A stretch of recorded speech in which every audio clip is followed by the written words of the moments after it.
Alberto Umpierres, soy el director del Archivo General de la Nación de Uruguay.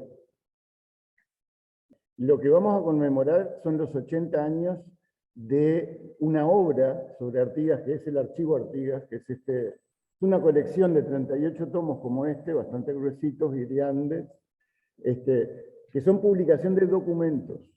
Son todos documentos, una colección de documentos que, digamos, se ordena por ley de 1944 para profundizar la investigación sobre el que se consideraba el máximo prócer de la independencia del Uruguay, ¿no? Bueno, entonces, habiendo iniciado el proceso en 1944, el primer tomo se publica en 1950 para conmemorar el centenario del fallecimiento de Artigas, y bueno, y ahora estamos publicando, tenemos publicados 38 tomos, el número 39 ya es el fallecimiento de Artigas, que va a coincidir con el 80 aniversario. Entonces concluimos la colección y festejamos, conmemoramos esos 80 años de una producción editorial que se ha mantenido a lo largo de todos los gobiernos que han pasado hasta ahora, que han sido de lo más diverso, ¿no?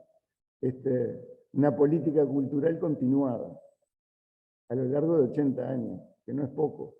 Se considera como el prócer máximo del Uruguay. Esta consideración es fruto de un debate que se dio sobre fines del siglo XIX. Antes había otros candidatos a prócer, ¿no? Porque digo, la segunda mitad del siglo XIX, casi todos los países fueron procesando sus digamos, como leyendas patrias, ¿no? O la épica de la nación, digamos. Y bueno, se fue decantando por Artigas, y bueno, el personaje en sí nace en 1764, el 19 de junio, que es una fecha también muy importante en el calendario de fiestas uruguayo, y fallece el 23 de septiembre de 1850, o sea, ya con casi 90 años, ¿no? Cuando se produce la revolución, ella es una persona madura, está entre los 50 años, ¿no? Porque había nacido en 1764, entonces para 1810 ya anda rondando los 50. Él se había incorporado al cuerpo de blandengues de la frontera de Montevideo en 1897, con 33 años, y había aprendido, porque en esa época era bastante común el tema de las concesiones de estancias y todo eso, porque, digamos, toda esta zona era bastante despoblada. Entonces se seguían deslindando campos y estancias y chacras y fundando pueblos, ¿no? Y todas esas cosas. Y él participa en esos procesos con un cargo que era de juez de tierras. Entonces asigna tierras, participa en el arreglo de los campos, y funda algunas ciudades también, o contribuye, digamos, a la fundación de algunas ciudades. Trabaja junto con Félix de Azara en algún momento, que también va a deslindar la frontera con el Portugal, con el Brasil portugués de aquella época. Y bueno, llegado a la época de las invasiones inglesas, él ya es un personaje bastante referencial, digamos, para la sociedad. Las personalidades del cabildo le confían caballadas y todo eso para organizar actividades, digamos, en la época de las invasiones inglesas. Estamos hablando de 1806, 1807, ¿no?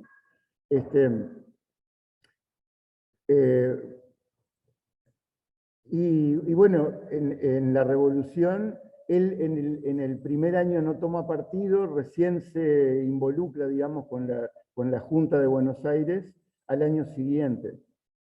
Hay una serie de temas ahí que contribuyen a esa toma de partido de Artigas por Buenos Aires. Y bueno, y a partir de 1811 ya es el líder indiscutido, digamos, de toda esta región, por lo menos de lo que se llamaba en aquel momento la banda oriental. Ya por 1870 empieza a aparecer documentación probatoria de cuáles eran las reivindicaciones de Artigas y de la gente que lo seguía, ¿no? Pues no era un rebelde sin causa, había una causa. Y eso va quedando claro en la documentación. Todo el tema de la constitución por primera vez de la provincia oriental, todo el tema de la reivindicación de la federación contra las pretensiones unitarias de Buenos Aires, ¿no? Todo ese tipo de cosas que son elaboraciones ideológicas de cierto vuelo, empiezan a aparecer a partir de 1870, entonces eso genera una nueva visión de Artigas, ya no desde sus compañeros de causa o de los militares que seguían una tradición bastante artiguista, sino también de los propios doctores que empezaron a ver a Artigas como un ilustrado también, ¿no? Como una persona ilustrada que escribía, que elaboraba ideas. Y bueno, entonces a partir de ahí, a partir de que empiezan a surgir documentos de a poco, muy parcialmente, empieza también a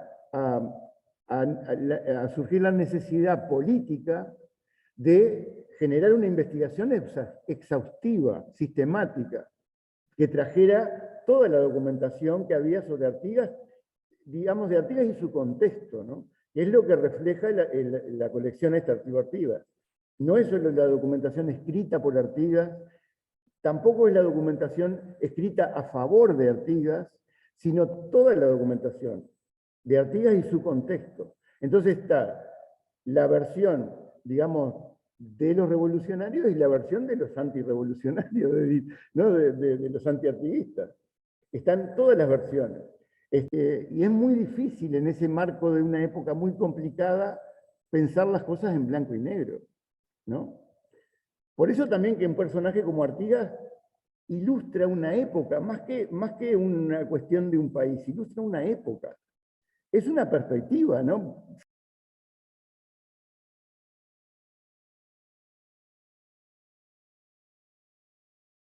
Se publicaron 38 tomos.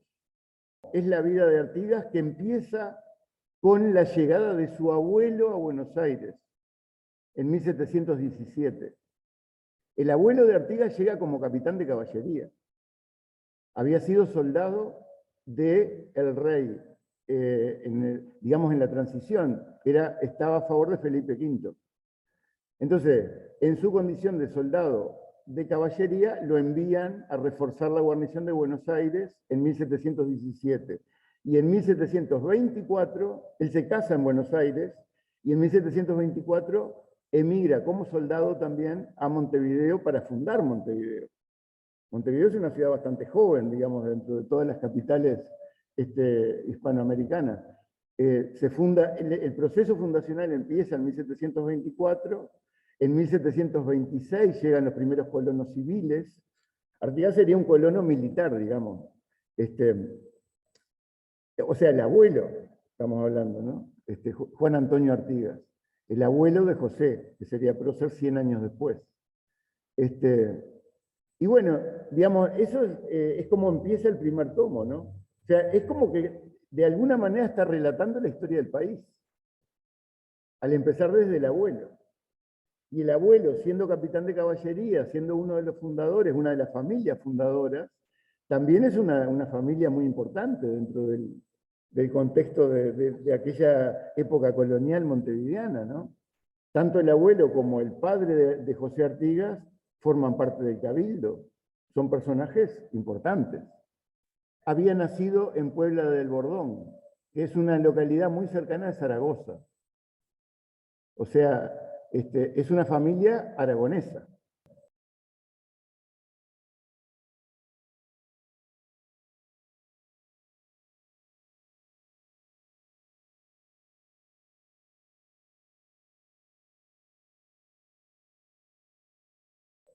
Fundamentalmente Argentina, Brasil, España, Portugal, Paraguay, Y probablemente alguna pequeña cosa en otros países, porque Artigas se carteaba mucho. Y además hubo otro proceso, digamos, sobre el final del periodo artiguista a partir de 1817, que fue el de los corsarios. Los corsarios, es decir, Artigas, como muchos gobiernos sudamericanos, no tenían marina propia y contrataban corsarios, daban patentes de corso. Entonces, el corsario de alguna manera se cobraba de la propia presa, ¿no? Pero claro, para cobrarse tenía que vender la mercadería, digamos, la presa en algún lugar. Había muchos corsarios que eran de origen norteamericano, entonces buena parte de los juicios de presa están radicados en Estados Unidos, que es otro de las fuentes de documentación, es decir, los archivos norteamericanos, ¿no? Hay mucha información, sobre todo de los corsarios. Pero también hay cartas de Artigas a Bolívar, vinculado con el tema de los corsarios. O sea, Artigas le escribió a muchos otros caudillos sudamericanos, latinoamericanos, para pedirles que apoyaran a sus corsarios. No descarto la posibilidad, digo, Artigas es un personaje que para el Uruguay tiene muchísima bibliografía. Aparte de esto del archivo, ¿no? Porque imagínate que si la discusión empezó en el siglo XIX, tenemos ya prácticamente 150 años de debates entre historiadores, que cada debate son 10 o 20 libros. Digo, hay muchísima bibliografía sobre Artigas, pero digamos, como Artigas puede haber una cantidad de otros personajes. Digamos, la cuestión interesante es visualizar un personaje desde distintas perspectivas.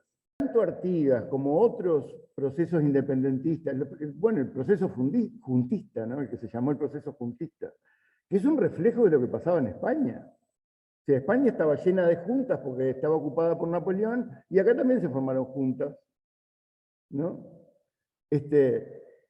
Digamos, hay una cuestión muy interesante cuando se convoca una reunión para el 22 de mayo de 1810 en Buenos Aires, un cabildo abierto, para ver qué se hacía con la noticia de que, digamos, se había disuelto la Junta Central de Sevilla, porque tengamos en cuenta que las noticias entre España y América demoraban por lo menos 3 meses, 4 meses de barco, ¿no?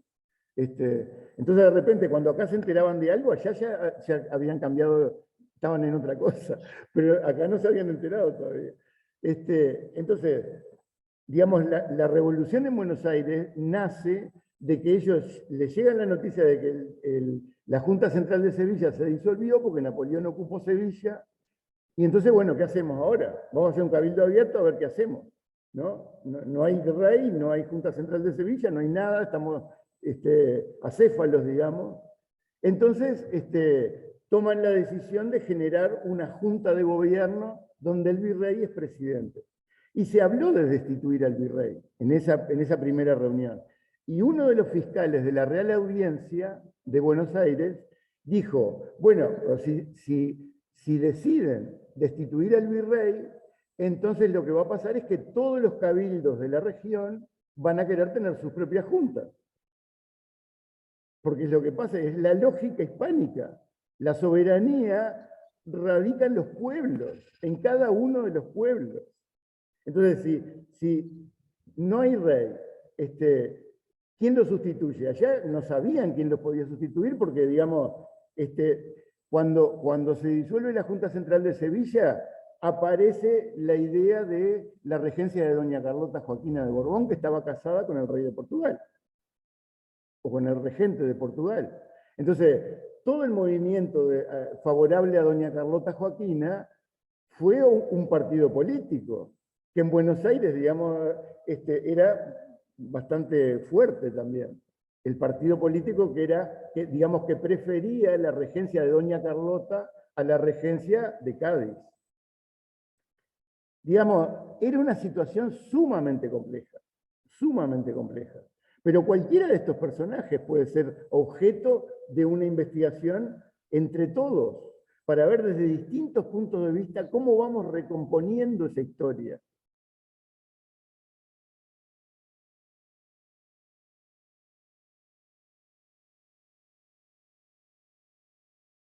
El evento central va a ser la reunión del Consejo Intergubernamental de Iberarchivos y seguidamente, digamos, la Asamblea General de ALA, ¿no? Entonces, la idea que yo tengo es de alguna manera homenajear a los archivos que aportaron documentación para el archivo Artigas, porque estamos en ese contexto. Seguramente algunos de los responsables de esos archivos van a tener un poquito más de actividad que otros. Justamente porque aportaron documentación a... Y después hacer un perfil de los archivos, que aportaron documentación. ¿Y qué tipo de documentación? ¿De qué fondos?